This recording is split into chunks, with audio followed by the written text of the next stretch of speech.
Hi guys! So today's video is going to be all about how to make a good impression when you are at clinicals. This video idea came from one of you lovely viewers, and I'm so thankful that you suggested this topic because this is a great subject to talk about. So making a good impression at clinicals is crucial because you never know if you might work there one day, and making a good impression while you're there can potentially open up a job opportunity for you once you graduate. So first and foremost, in order to make a good impression at clinicals, you have to have a good attitude. There have been some clinical rotations that I wasn't necessarily so excited about, but I kept my mind open, I had a good attitude about it, and that helped me make a good impression on my nurses or the nurse managers and the other fellow staff.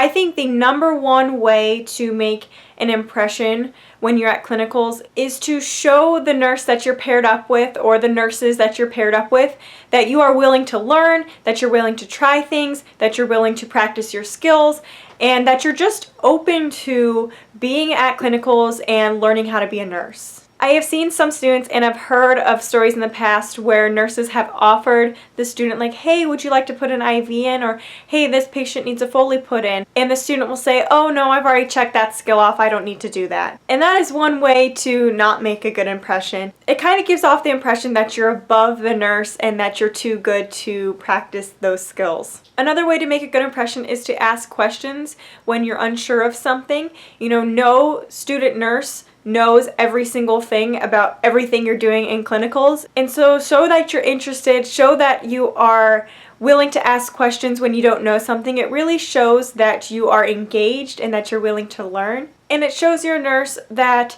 when you don't know something, you're going to ask questions, which is a huge skill to have when you become a real nurse, because if you don't ask questions when you don't know something, that can lead to safety issues and safety hazards. Making a good impression when you're at clinicals is so huge. I can't tell you how many nurses that I have been paired up with at clinicals who have told me, you should come work here, or you should apply here after you graduate.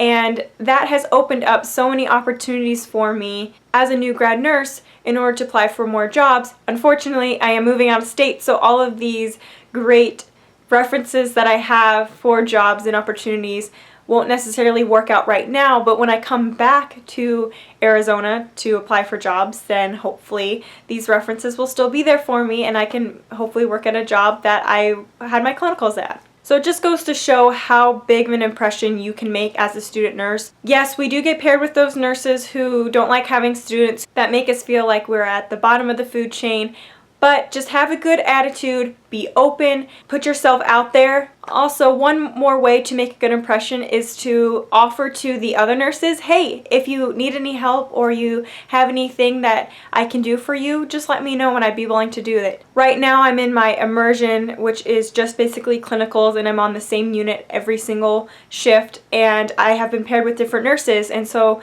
now that I have been paired with different nurses, when I go to clinicals, all the different nurses that I've been paired with will pull me into rooms to do things, to help out, because they want to provide me with a great learning experience, and they also see that I am open to doing whatever they need help with. Alright, so that is how to make a good impression. Thank you again for the great idea for this video. If you guys have any other great ideas for videos, or you have any other nursing questions, leave those in the comments below. I love getting suggestions from you guys, and thank you so much for watching this video. Make sure you give it a big thumbs up, subscribe to my channel, and I will see you next time. Bye.